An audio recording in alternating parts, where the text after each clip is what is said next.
What's up, Middle Georgia Dawgpound? Welcome to another edition of the Middle Georgia Dawgpound Live. I'm your host, Brian, Matt, Kevin. What's up, fellas? What's up, Hello. buddy? How you doing? Doing great, doing great.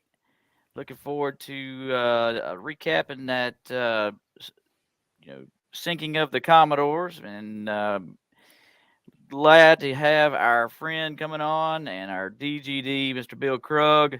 Going to introduce him here in just a second, but before we do that, guys, let me hit a few housekeeping tidbits. I want to remind everybody if this is your first time on the Middle Georgia Dog Pound Live, we want to hear your comments. Go into StreamYard.com/Facebook and give StreamYard permission to show your comment on the screen. That way we can see who is commenting and your Facebook profile, and we'll know who is making the comment on our show. Additionally, in the event that you'd like to be on the show or you'd like for us to mention your product or business on our show, hit us up at middlegeorgiadogpound@gmail.com. That's middle GA dog spelled like it should be, DAWG pound at gmail.com. Well, guys, hey, I know we got a lot to cover. And without further ado, I want to get our good friend, Mr. Bill Krug, in here. So let's go ahead and get him on. What do you say? Uh, Mr. Good evening, guys. Krug, welcome to the Middle Georgia Dog Pound. Good evening, guys. So glad to have you back, my friend. So, Mr. Krug, tell us what is going on in your world these days. I know you get you. We've got some photos of you here that I wanted to go over. And I before I do that, I'm going to be remiss if I don't go back and cover that. As you guys know, we lost one of our greats, Mr. Charlie Trippey. He was 100 years old. Lost him yesterday. Um, Matt and I were talking before the show. I think Charlie is the only uh, pro football player to have accrued 1,000 yards in passing, receiving, and rushing. So it's a huge honor. Not only that, but the fact that he served our country in the military during World War II, and then was able to come back and make come back and have those accomplishments speaks volumes of him. But he was also a Major League Baseball player. He played for the Atlanta Crackers, and um, just an all around great athlete. I think Matt asked me before we came on the show, did we ever think that we'd see another athlete like that? And I was like, no, I don't think we'll ever see somebody like that. But I knew I'd be remiss if I didn't go over that. But Mr. Krug, we are so glad to have you on, my friend. Um, Tell us a little bit about yourself, what you're doing now these days, and then we'll get into your football career. I'm currently retired in the Calabash, North Carolina area.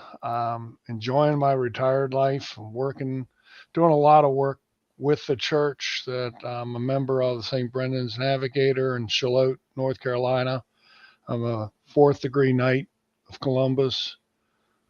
Do a lot with the church. That's And awesome, man. Well, congratulations on your retirement, my friend. thank you. I'm enjoying it thoroughly. I Trust me. know I'm you are. I enjoying know it. you are. I know you are. Well, one of our good commenters on our page, Mr. Hunter Ivy, he actually has this card and posted it on our Facebook page, and I thought that was a really neat gesture by him to show that he had that card of yours there. Found a few stats of your career there. I guess that's on the back of that card, huh? Yeah. Yeah. And, as per the times, some of the stats are not well kept, but that's okay. I mean, it happens to everybody. Yeah, But I absolutely. was blessed to play. For me, I just consider myself very blessed to play with a great group of guys. I wouldn't trade who I played with to play today with today's guys. Not that I would fear playing with these guys or not be able to keep up with them. All things relative. Those guys I play with were just fabulous, fantastic, and have no complaints regarding that. I asked you this before we started, so I'm gonna get you to retell your story that you were telling us before we got on the show here. But I was asking you why there was a lot of stats on your career, and you went into the fact that you had a good many block punts. So tell us a little bit about that. Well, I'm not blaming any statistician at Georgia or anything. I just think that they just made a lot of errors in some respects. I mean, most of them were accurate, but they never really kept. You don't see anything in any Georgia stat regarding like things like block punt, block field goals. Um, but I don't, and since I was there from the 70s, early 70s on, having watched all that I've watched, I've never seen anyone else do some of the things that we were able to do. I was blessed to be probably the best at it. And what I mean by that was blocking punts. I did something I wasn't necessarily coaches would have accepted to do. I changed something on the block punt on my side of the field when I was a sophomore, and the only reason I did it was because I played that position I was trying to beat on the other side of the ball first 2 games of the year, and I knew exactly what that guy was going to do because at that time everybody did the same thing. You had the same style of blocking on punts. And so I knew what this guy was going to do. And I knew what the guy to the left of him was going to do. So I asked the senior, Jim Baker, and that's what was surprising is in practice, Jim said, okay, let's see how it works. I asked him to move a little bit about, a foot, 2 foot further to his left. So he's almost head up with the guard and just blast the guy. Don't let him reach out because he was going to reach out as far as he could to cover that gap. I was on the outside shoulder of the tackle, but I was really going to come inside of him in that gap. And I didn't want him to know that I was going to do it. And I didn't want the other guy to think I could get there because he would see a big gap. Well, we practiced, and in practice, it worked beautiful. Came through untouched every time. Come to the Clemson game my sophomore year, we call for it as planned, and it worked perfect. The guy stepped on my foot as I went by. I slightly sprained my ankle on the play, but I still got cleanly through other than that, and I blocked the punt, which set us up right before half for another score and all. And then I ended up blocking 4 more punts throughout my career. I trained Ricky McBride, who was an inside linebacker, for the other side a year or 2 later when we had a left-footed punter. And that's when I actually had to tell the coaches what I had done with what I did with Jim Baker, because he asked me if I could do it over there. And I said, I don't think I can do it on the left side. I'm right-handed. My steps all work natural for me on the right side, but I'll try. And I couldn't duplicate it. So he told me who was left-handed, who could move quick. And then I had to admit what I did with Jim Baker. And Coach Mitchell wasn't upset because, hey, it worked. We didn't get burned. Never got burned. It always worked. So at that point, and lo and behold, Ricky McBride blocks a punt in that game. Mm-hmm. And from that point forward, Ricky and I were competing as to who could block punts every time they called them, because we both got in real easy at that point.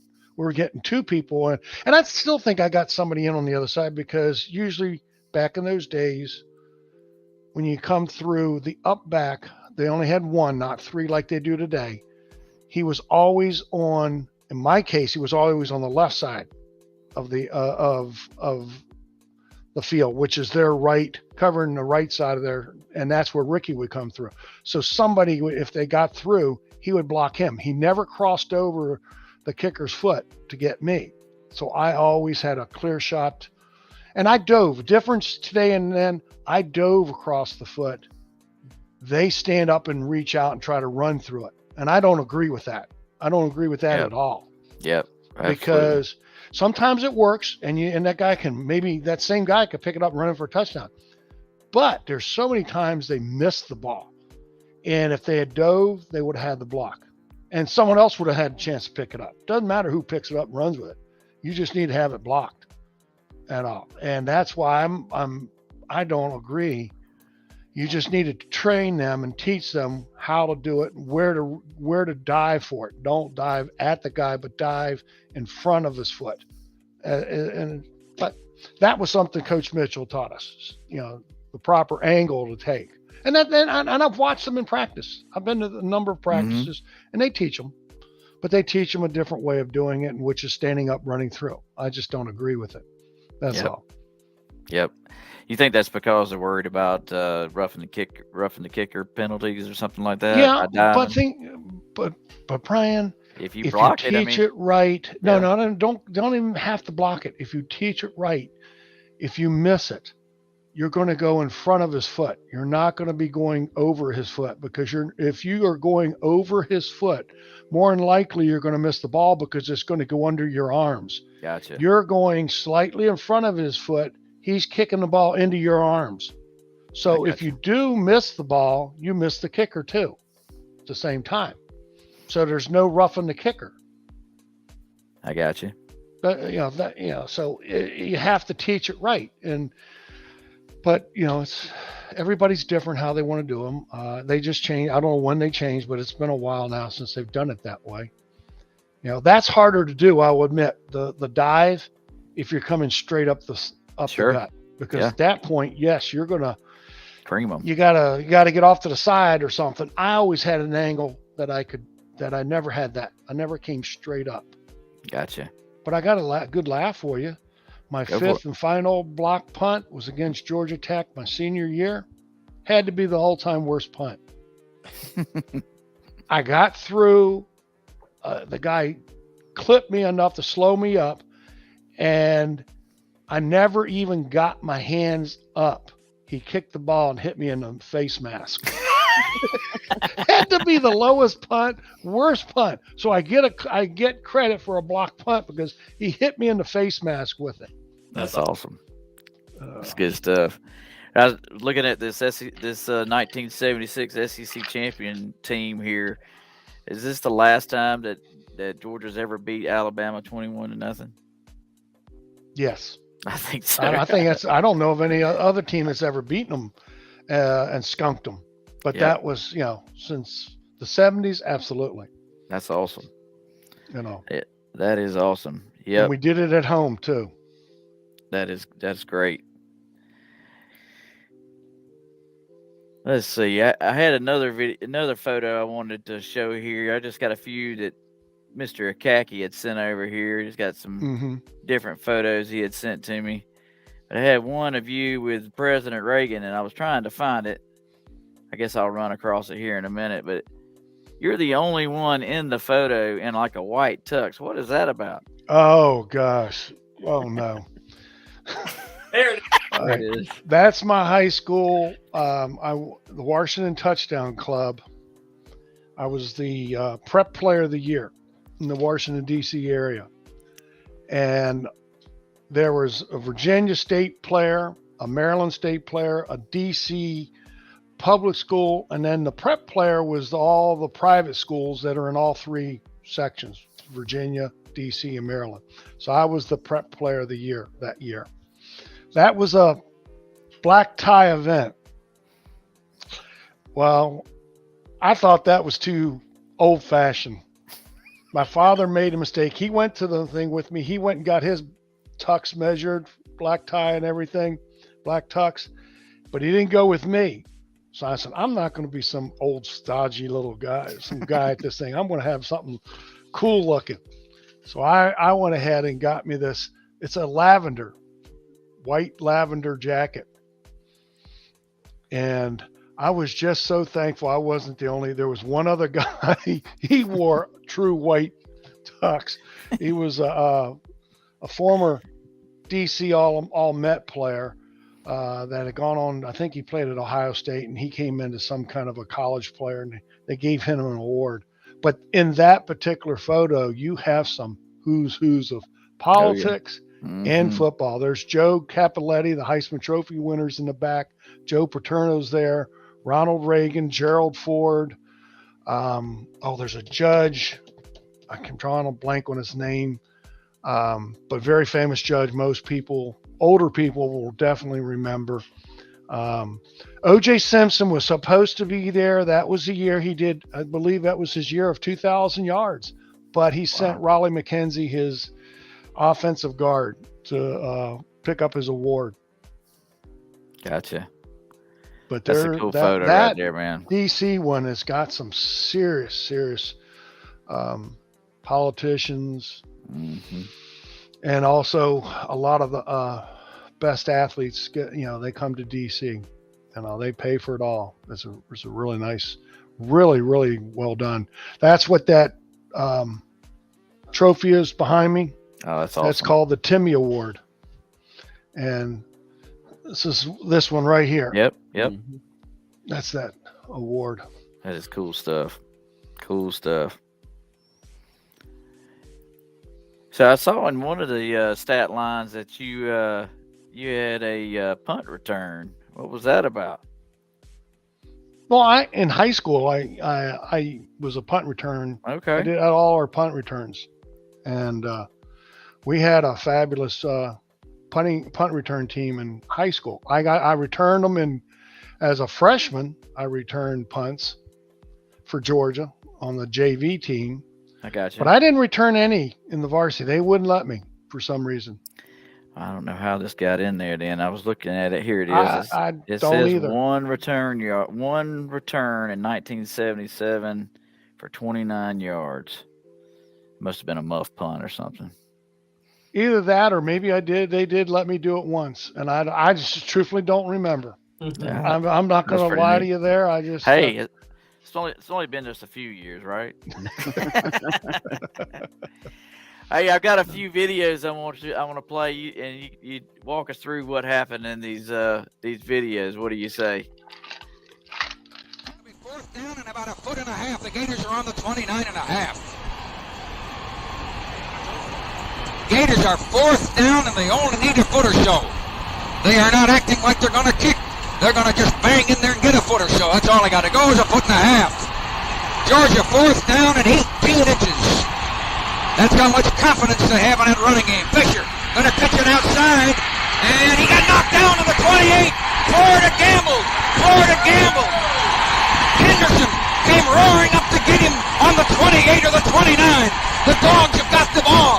Florida gambled inside their own 30. 7:52 to go in the third quarter, and the Dogs will have the ball on the 29. Johnny Henderson of Macon came up and grabbed him by the arm and spun him. Said, "You've got the pitch all by yourself, Johnny. I'm going to take the quarterback, and Dickie Clark's going to get the dive guy. We're going to stop. We're going to double down on it. And Dickie did a fabulous job of getting through, and he pulled the ball. I came down, and usually the quarterback, like I told you before it started, usually the quarterback on an option play gets somewhere out by the tackle tight end area before he has to do anything. Well, if you ever watch that play again, you'll see him. He fakes the dive at the center guard area, and maybe takes a half a step and he pitches. He realized, oh God, they're stunning. They're coming down on us. I got to pitch it. Well, once he does that, Johnny's already on his way because he knew he had to be out there for it. But it frees up our linebackers, frees up just about everybody because we know they're not throwing. The cornerback can even roll up on it, but the cornerback has to cover the wide receiver on that side in case there was a pass play. But Johnny comes out of center field and does a fabulous job of making the tackle, a yard short. And that's why it's always been dubbed fourth and dumb. It was too early in the game to do it. They panicked. They had a decent lead, 24-10 at half, I believe it was. We came out. We got the ball first. We marched down the field, scored a touchdown. Doug Dickey realized, oh my God, here we go again, because Florida always collapsed on us in the second half. They knew it. If we got some momentum, they knew it was over. And so I guess he felt the pressure right out the gate. So when they had that chance, they went for it to try to get some of that momentum back. The stupid part was he was around his 30-yard line, somewhere in the range of the 30-yard line of his. So we didn't, and it wasn't even near midfield. That was what was the crazy part. Why, should have played a little while longer before having to get desperate, but we were ever so happy to accommodate them. My dad says I knew Johnny Henderson. He said he played for Mount DeSales. That's right. Him and Ben Zambezi, both. Yeah, I saw that Johnny Henderson passed away this year. Unfortunately, yes. Yes, that was kind of sudden. When he found out he had cancer, he hadn't been feeling well. This is what I've heard. He was gone within a couple weeks. Wow. It was that fast. It came on that fast. Wow. I saw him a year ago spring at the spring game, and we talked a lot, probably more than we had talked in almost 30 years prior to that. We'd seen each other occasionally, but he came back. I'll tell you what, the guy looked like he was still in football shape. Wow. And he looked good. He was happy. And it was a complete shock when word came. He was in my wedding when I got married. Wow. Back in he's one of my groomsmen. That's awesome. He was my roommate on the road. That's awesome. Wow. Well, guys, I got one more compilation video for old Mr. Krug here. You guys are going to see how fast he was. Virtually in a 6-1, but not quite on one side. Gargis coming to the other side, turns and runs the option. Gargis 10, 15, 20. He's inside the 15. They ride him out. He fumbled the ball. Had the whistle blown. Let's see. The officials pointing on about the 9, 8. Yeah, Georgia's ball inside the 10.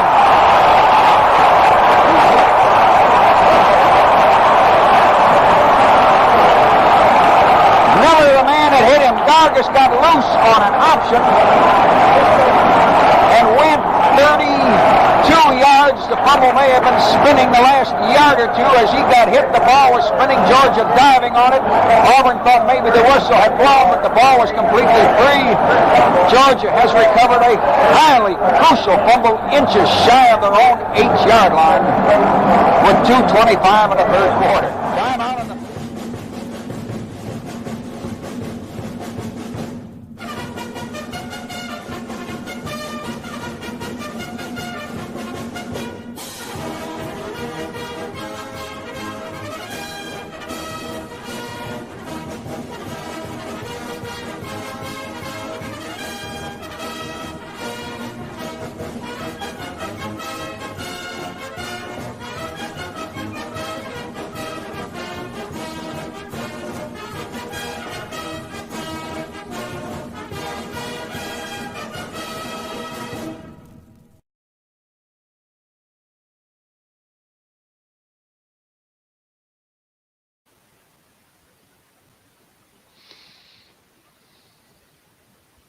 I got to know, Bill, did they tell you to protect the ball when you were holding it up like that?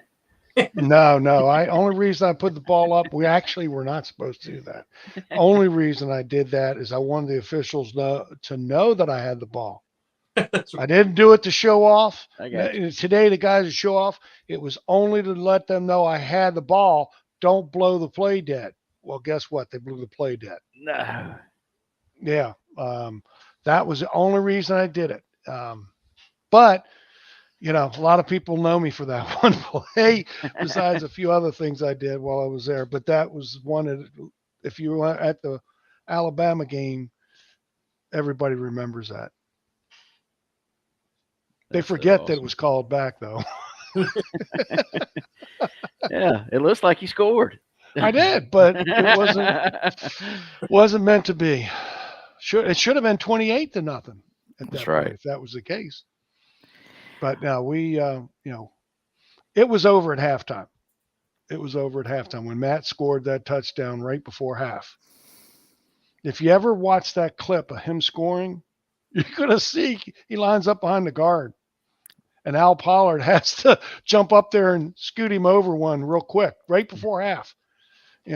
I'm amazed they didn't throw a flag on us for our running back hadn't fully set, but I guess you don't have to fully set if you're going backwards. It's sort of like a motion, because Pollard had to get back to his position, and he hadn't fully got down to set when they snapped the ball, and Matt sneaked over the right guard for the touchdown right before half. But so Hunter Ivy says that's 4.340 speed right there. I wished. I mean, I've run a 4.5, but not a 4.3. There you go. My dad says that's sad about Johnny Henderson is his brother was killed in a car wreck when he was 17. Mm-hmm.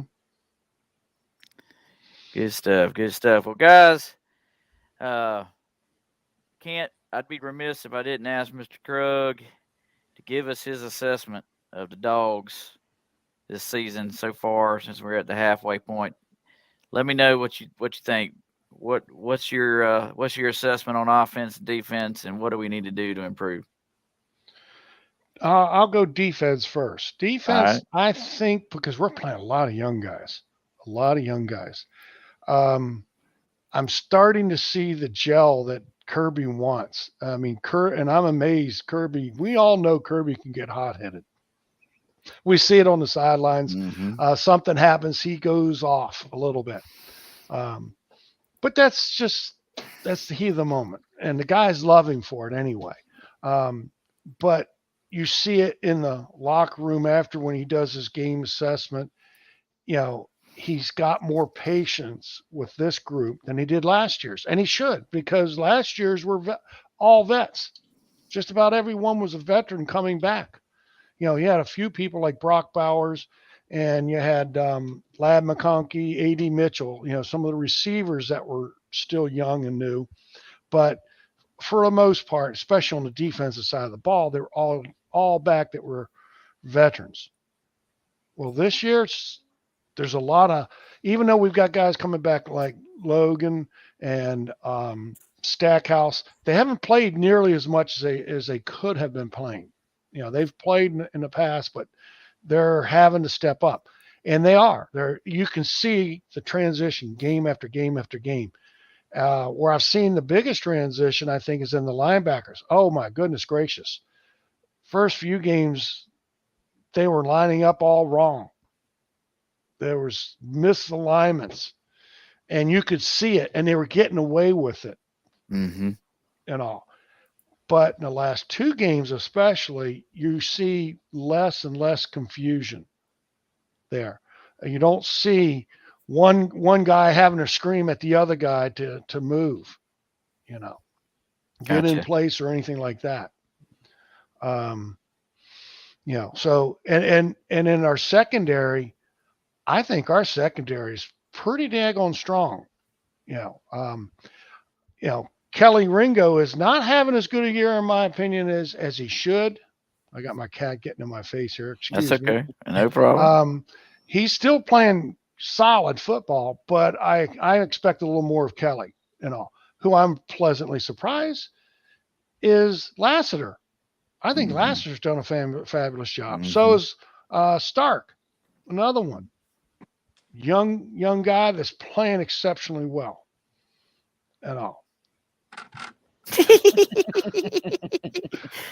and everything. Now go over to the offensive side.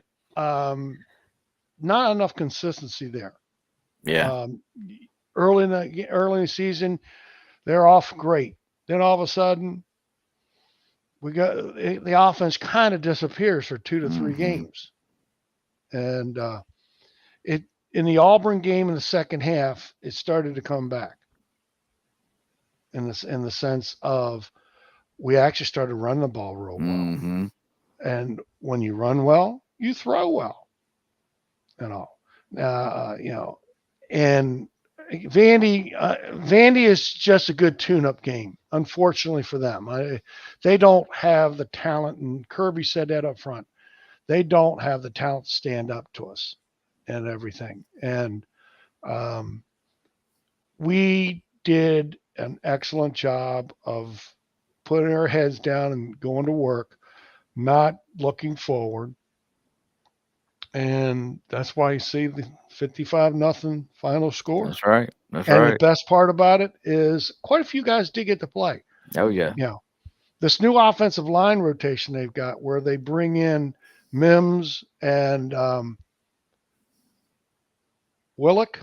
Yeah, we'll call. Normally it's Willick, but occasionally you got Erickson comes in too. So you got 3 guys that are not a part of the starting 5 that are playing a fair amount of ball. But with Mims and Willick, they're getting a lot of, and it's predetermined. Meaning, I think Mims comes in on the 3rd series, so does Willick. They usually come in like on the 3rd or 4th series, and every game they've come in for a couple series before and they move McClendon over to the other side, to the other tackle. And so that way they have 3 solid tackles if ever one of the first 2 goes down. Yep. And all. This is something Georgia has not done in the past at all. They didn't do that. It seems like they choose who they're going with, and that's who they're going to ride with for the entire season. Mm-hmm. I like what they're doing this year. They're and everything. That was something back in the 70s. Bama used to do it all the time on offense. They would start and they'd run with their first team offensive line. Then all of a sudden, that offensive line sat on the sidelines for a series or 2, and the second team offensive line came out. And they did this throughout the game. They're trying to wear you down, and their offensive line stays somewhat fresh. Yep. And that usually will work if you got a team that's not strong enough offensively and defensively.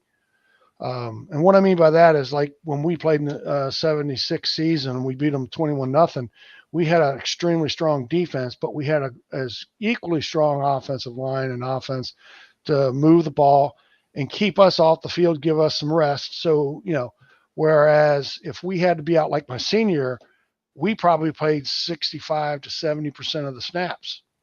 That defense is eventually going to get worn down, no matter how good it is. It's going to eventually get worn down if they're playing that many snaps every game in, game out, and all. So you have to have a complement of offense and defense, and that's, last year,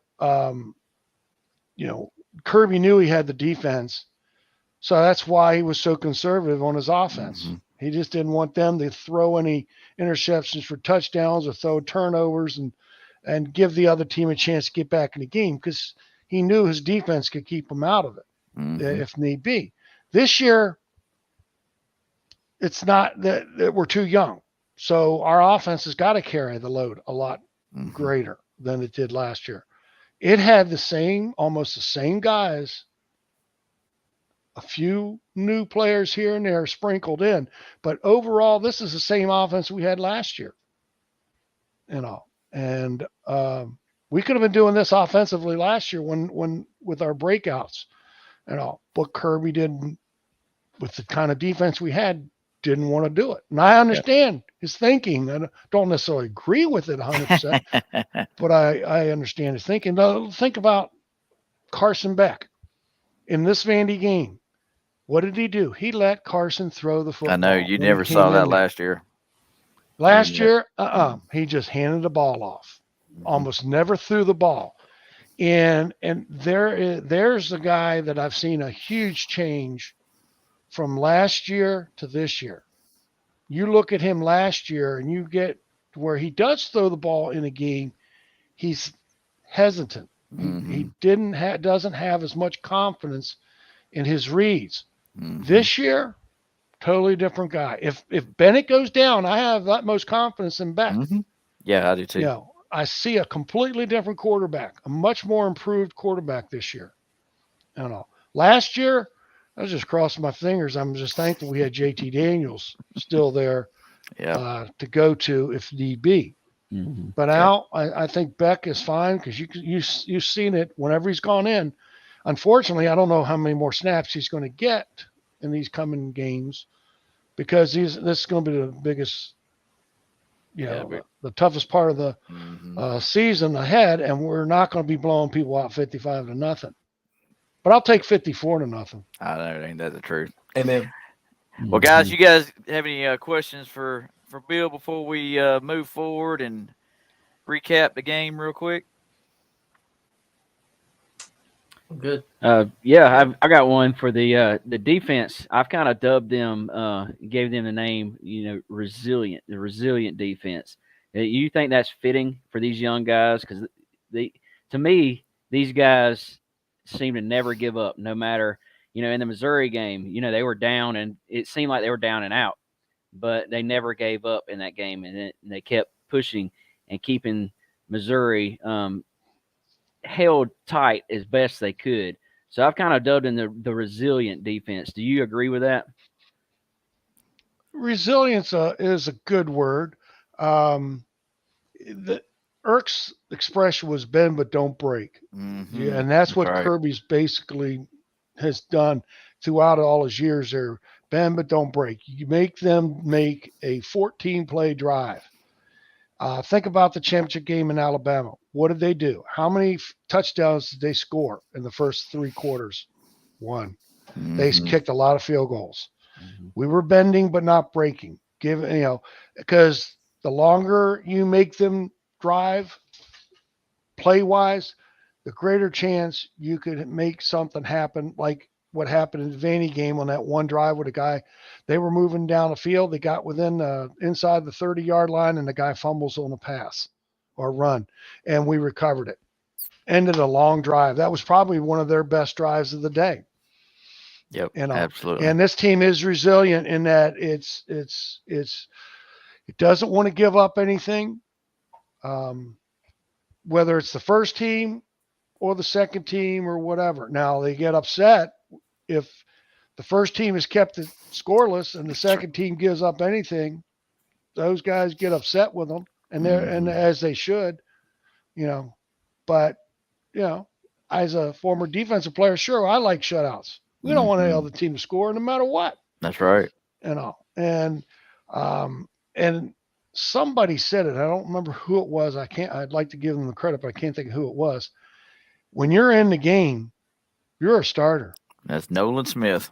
Okay. Yeah. Doesn't matter what team, first team, second team, third team. When you're in the game, you're a starter. Mm-hmm. We expect you to perform like a starter. Mm-hmm. And that's the right attitude. That's the attitude that Kirby's got and his guys to bite into.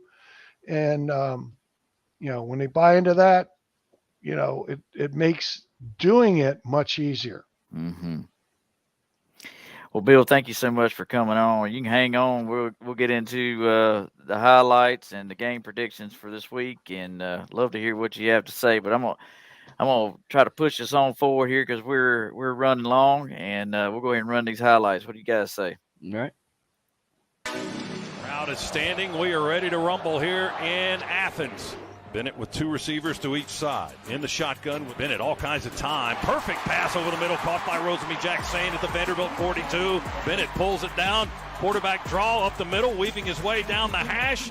McIntosh flares out to the right into the flat. Makes a man miss at the 6 and into the end zone. Far corner touchdown. Nobody from Vanderbilt went with him. And a nifty little move there by Kenny McIntosh to find the end zone.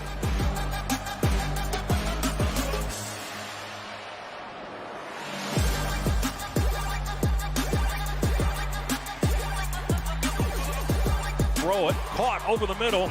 Goal to go now for the Bulldogs inside the Commodore 10. Give it to McIntosh, straight up the gut. Oh, wow, waltzes into the end zone. Huge alley just opened up in the middle of that Vandy defense. Makes it Georgia 14 and Vanderbilt nothing. And it'll be goal to go for the Dogs, already leading at 14-0. Van Pran with the snap back, handoff. Edwards finds a gap. Did he break the plane? Yeah, touchdown. Dejan got in there, found some daylight, and jammed his body in through that to get it across the goal line. And a jet sweep to the near side to McGowan. A collision with Smith. Dropped the football at the 15-yard line. Georgia pounces on it. Yeah, Georgia's football at the 15-yard line. Throws it. Blaylock catches it at the 3. Tight ropes it inside the near pylon for a touchdown. Dominic Blaylock. And it's Georgia enjoying a 28-0 lead.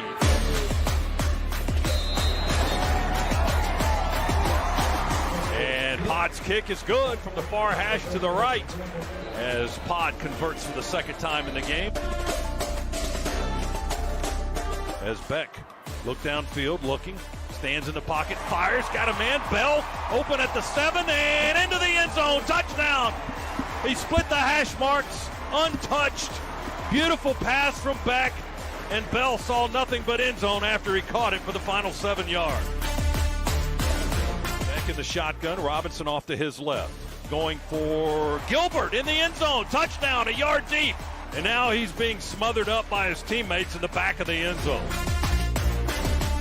They're going to throw for it. Here comes pressure. We hit him as he throws, and Wright throws it into the turf.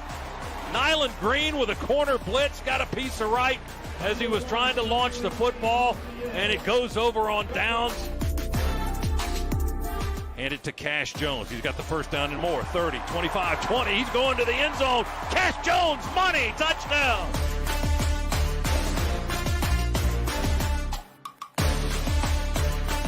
Homecoming is a success, and everybody goes home happy. Georgia 55, Vanderbilt nothing.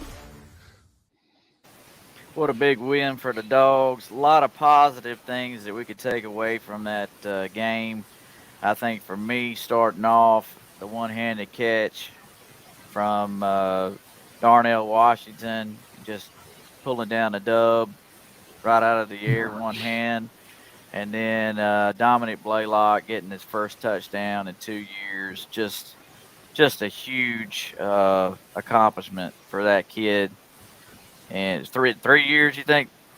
But 2019. I mean, good gosh, it's been a long time since that kid's been on the field, and for what he's overcome, his perseverance to get back on the field and make plays and be there to do what we need him to do coming down the stretch, it's going to be huge for us. And then Nyland Green, that corner blitz from him, man, it just gets me excited seeing these young guys out on the field, being able to see them come out and perform and see him hit that corner blitz there. It's something I didn't expect. And then, of course, old Cash Jones to get him a TD, and he hasn't done anything but scout team work, and he gets a chance to go into the game and make a name for himself. So, as if his real name isn't name enough, right? Cool. Let's catch a couple of comments here. Ken Lalonde said it's good seeing Washington get more and more involved downfield lately. Yeah, I mean, the defenses are taking Brock Bowers away, so heck, let's just throw it to Darnell. He's just as good. And then Hunter Ivy says, as little as Beck has played, his pocket awareness amazes me. Yep, totally agree. Yeah, I was having a hard time watching this game because I had my eye on this game. And, man, was it not a game for the season? I think everybody might agree that was the game of the season. Got to give a shout-out to our buddy Hunter Ivy. Chose that score, nailed it, 52-14. We had to put this up here because not very many times you're going to nail it right on the money, and he nailed it, y'all. Nailed it. Hunter says, we got lucky with the shutout. To be honest, I saw a few times where the DB was beat and the ball was dropped by Vandy receiver or overthrown. We can't allow that against Tennessee. Hey, we're not talking about that. Not talking about the T word yet. We're looking at Florida, my friend. That's one thing on this show you will go back and listen to all last year. We do not look ahead. It's one game at a time, because we know in the SEC, one game at a time is 1 week away from being defeated. And if you take it one game at a time, then everything else will take care of itself. So, so I don't know if you guys heard this or not. Alabama missed that field goal there at the end of the game that possibly could have won the game there. So they went back home, made sure they weren't going to miss any field goals after that.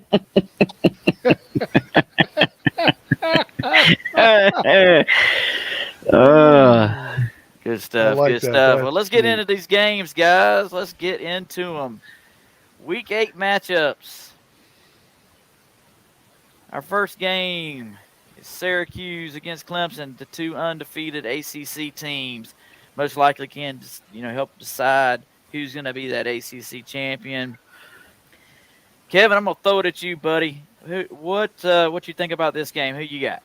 This one's interesting. I had not paid any attention to this early game. This is a noon game, and I had totally overlooked this game. I went and looked at all the other games that are coming in the afternoon, 3:30 to 7 o'clock on, and just ran up on this one right before the show started. And I sent you and Matt a text. I was like, "Hey, does this one intrigue y'all at all?"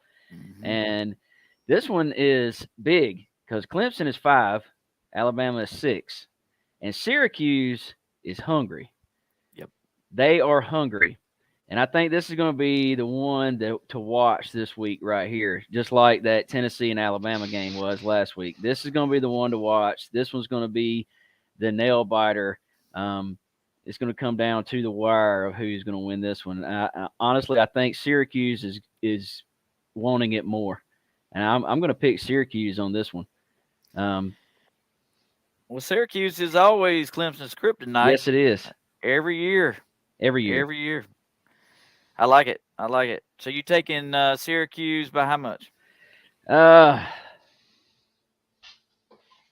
think it's going to be more of a defensive game. I'm going to say 28-21. I like it. Matt, what you think, buddy?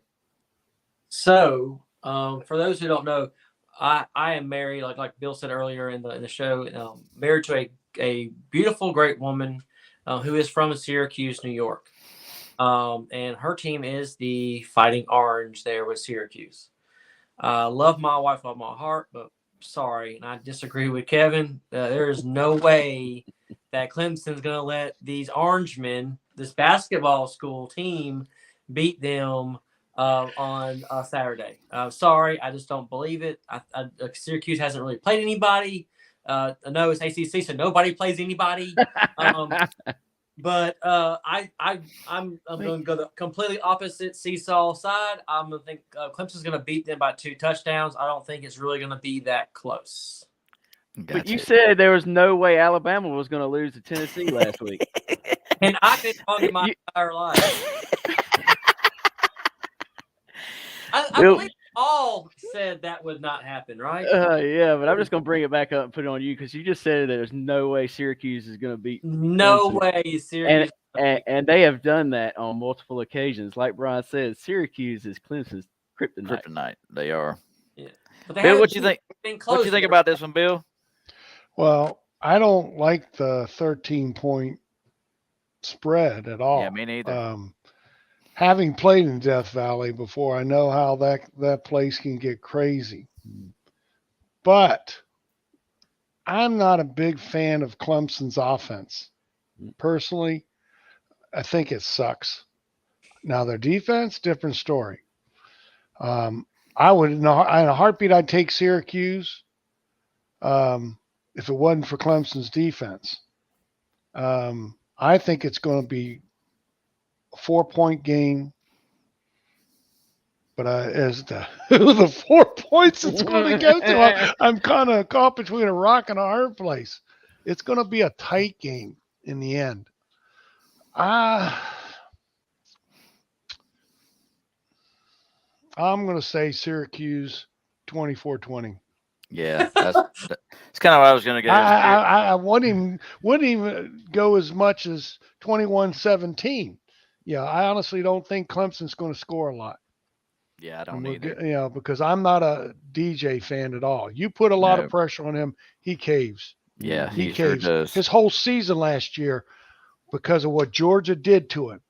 What Georgia did to him in that opening game threw his whole season out the window. Now, he hasn't had anybody like that this year, and so he's playing a lot better. He's got more confidence. But if Syracuse can do half of what Georgia did to him, it'll totally destroy their offense, game plan.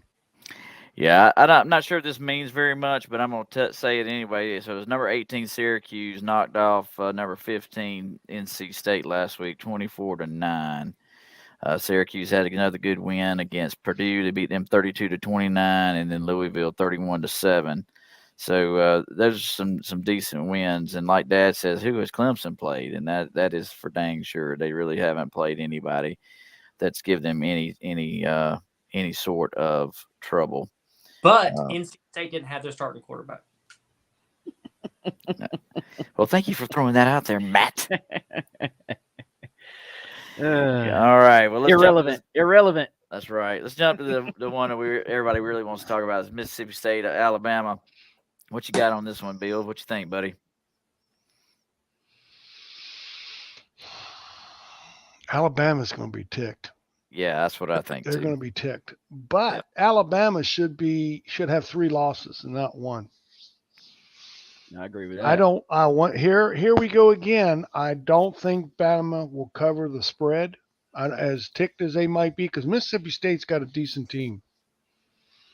Mississippi State, I think 33-30. I like that. Kevin? What is that? I was reading some stat today that Mississippi State has gotten Alabama, 3 times after their loss? Is it something like that? I can't remember. Mm-hmm. And they have come out the losing end of the battle every time, big time.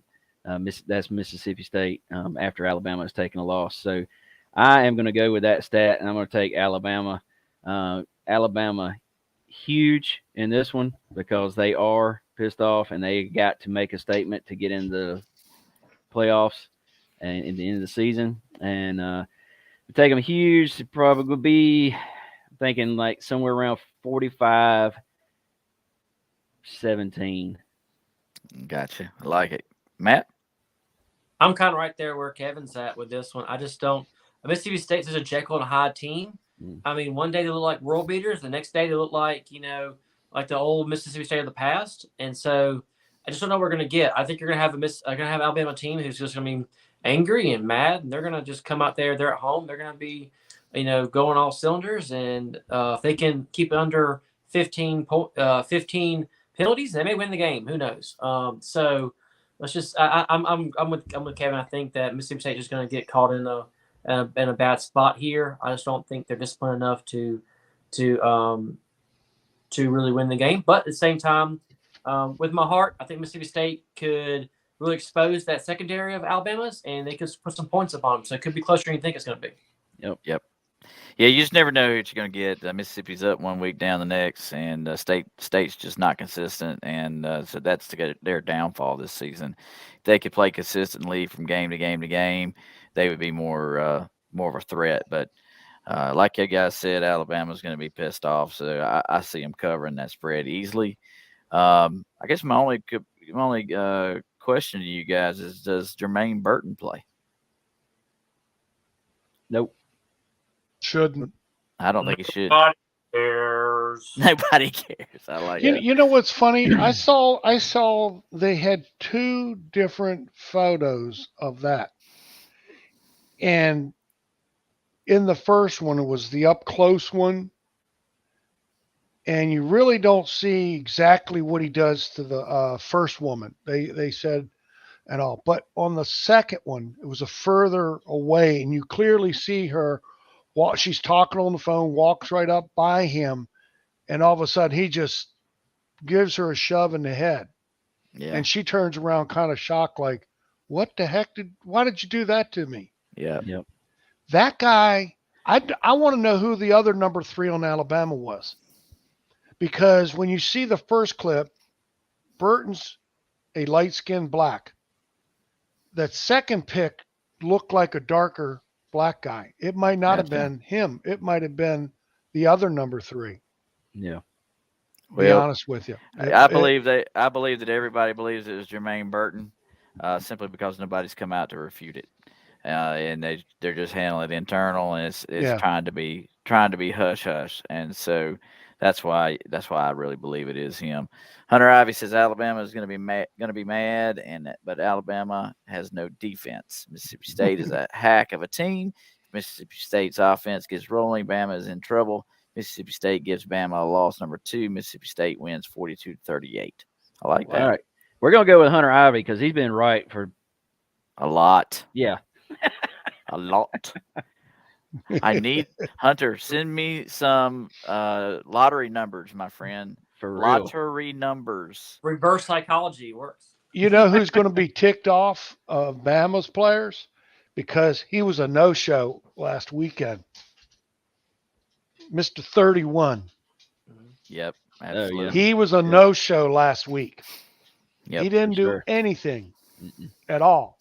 Battle kept getting his butt burned, except for when he blitzed once. But otherwise, if he had to cover somebody, he was getting his butt burned. You know, they really stunk it up on the defense last week. Yep, for sure.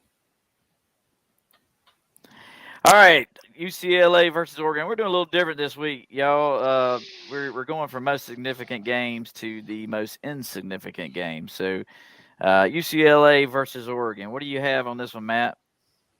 I mean, well, this is going to be, we say it's insignificant, but I mean, there's a chance that if one of these Pac-12, whatever the hell they're called, flag football teams can go undefeated, they got a chance of making the playoff. Sure. So, I mean, so we look at it this way. Yes, Oregon is a one-loss team, but if they can finish the season out 11-1, and their only loss is to a Georgia team who we hope to still be number one team by the end of the year, they may make the playoff. Sure. You know, or if UCLA can escape out, you know, this season and have 0 losses, they'll make the playoff. It won't matter who they've been playing; they'll make the playoff. It's just kind of usually how it works usually. So this game is, you say, can be insignificant, but I think ultimately, I think Oregon will win this game. Because I just believe that the butt whipping they received and their resilience to stay in games late in the games, even when they seem down, will eventually will win the game in the fourth quarter. So Oregon wins the fourth quarter. I like it. Bill, what you think on this one, buddy? I totally agree with that assessment. But UCLA's got more at stake. It needs to stay undefeated. It still has to play USC, who lost last weekend. But so does Oregon if it wants. I mean, it's only lost being the number one team, Georgia. Yeah, that is nothing. I honestly think UCLA. I can't tell you a number, but I believe it's going to be UCLA over Oregon. I'm going to go Oregon on this one, and I'll tell you why. They're playing at home, and I believe that Dan Lanning is going to have this team ready to go. They know what's at stake. They know their opportunity for the college football playoff lies in front of them. Like Matt said, one loss to an undefeated Georgia. If Georgia goes undefeated and they have one loss, that's their ticket in. And I think Matt hit a good point there. So I'm going Ducks on this one. And I think the Ducks can. And the other thing I want to mention, and I know we're not a big fan of Bo Nix, but he's really turned it on the last few weeks, guys. He's a different player, and go look at some of his numbers. You will be surprised on how well he's playing. Yeah, but he's in the Pac-12. I agree with you on that. I totally agree with that. But still, his numbers look good, and that's all that the pundits look at is the stats. So if he's padding them stats, he's making himself a paycheck come the end of the season. So I'm gonna go with the Ducks on this one. I think the Ducks win it with 2 touchdowns, and they take care of business and knock off another undefeated team. Dad says, "Go Ducks." Every Ducks win is great for the Dogs. I agree with that. I like that. Hunter Ivy says Oregon and Lanning get a huge win here. A Oregon win here has huge significance for UGA and their strength of schedule. Oregon on top, 38-21. Well, there you go. Y'all know what's going to happen. You know what's going to happen. All right, Kansas State and TCU. Matt, take it, buddy. You totally skipped Kevin on the Oregon game. Oh, did I? Yeah, it's fine. I was going to pick Oregon, and Daddy made my point that I was going to make anyway. every Oregon win is a great win for the Dogs. Just makes the Dogs look that huge win over the Ducks look even better and better. I'm over here looking at my ticker that's counted down to 0 here. We're out of time, and I'm just trying to rush through things. So my apologies. Go for it. All right, Matt, hit this real quick. Just give me your prediction on this one. I'm going to go ahead and keep with the favorite of TCU. I like it. Kevin? I'm going TCU this one. Bill? TCU. I like it. A&M and the Gamecocks. What's your thoughts on this one, Matt?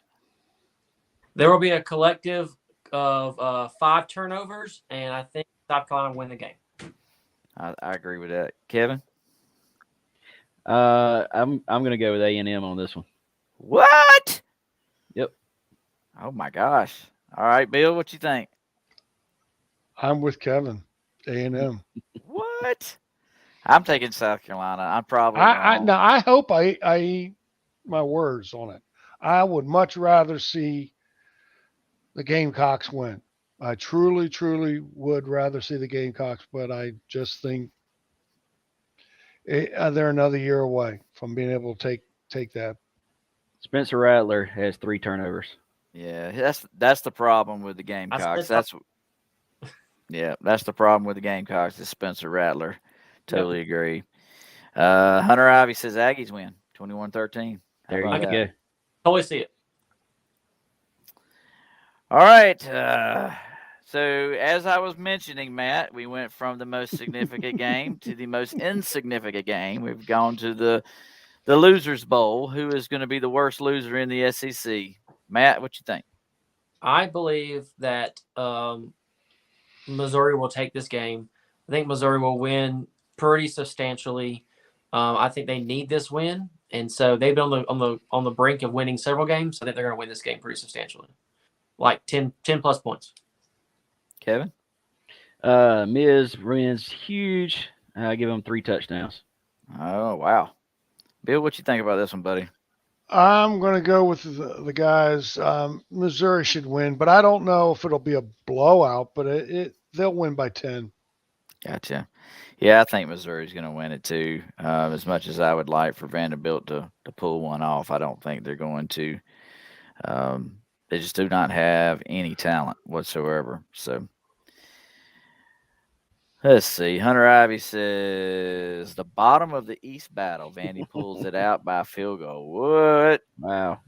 Vandy has won 3 games this year, and that's more than they won last year. So they are improved, but I don't think they were of any.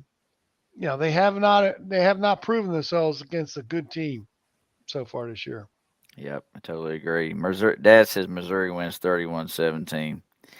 Well, guys, any final thoughts before we shut this thing down? I'm good to go. I do have one question for Bill before we leave. He can wrap it up pretty quickly. How would the new style rugby punt have affected you back then? That's a good one. That is a good one. It would have made it a little bit harder because he would have been running away from me. But we would have practiced it, and what would have had to have done was to figure the angle. Be honest with you, I mean it's all a matter on that angle. But we would have practiced it where whoever was imitating him would run 4 or 5 steps to the right before trying to kick it. But that would just give me that much more time to get there too. So, even when they know who's coming through, who's going to block the punt, you still got to block it. If they don't block you, you got a shot at it. I like it. That's that guy from Tech my junior year. That's right. That's right. Oh, it was that. That's a story for another time. You guys would get a big kick out of that story. Yeah. Well, guys, I do appreciate you guys taking the time to come on tonight. We've had a great time. Bill, thank you so much for joining us. Well, thank you for inviting me. Man, I could listen to your stories all day long. And one day, hopefully, maybe we can get you and Mr. Kaki together with us, and we'll all sit down and have a meal and enjoy each other's company. But let's send this thing out right. So, guys, we'll try to be back next week. Plan is Georgia fan that is a pastor in Florida. He actually is a pastor in Jacksonville. He's Tim Tebow's pastor. So we'll have him on to give us his thoughts on the Georgia team this year and talk about his book that he wrote. But we'll see you guys back next week. I'm Brian, Kevin, Matt, and the infamous Bill Krug, number 42. Go Dogs! Go Dogs! Go Dogs!